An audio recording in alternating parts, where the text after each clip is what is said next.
ما ولایت نمیشناسم. حدیثه کردین که مربوط شما میشه. عجب است. بسیار خوب. من چی خدمت کنم میتونم؟ اینی عریضه اینا رو شما بگوید. من یک عریضه رو پیشکی ببرم و مشکل خود به کی بگویم.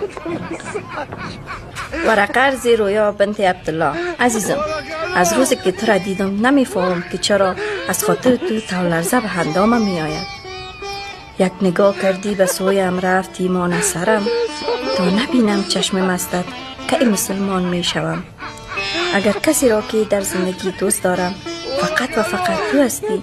لطف کو عریضی ما بعد از مطالعه ملاحظه شد کو و بالای قلب خود امر کو که قلب نازک را با خود یک جا بسازد. با احترام رویای تو.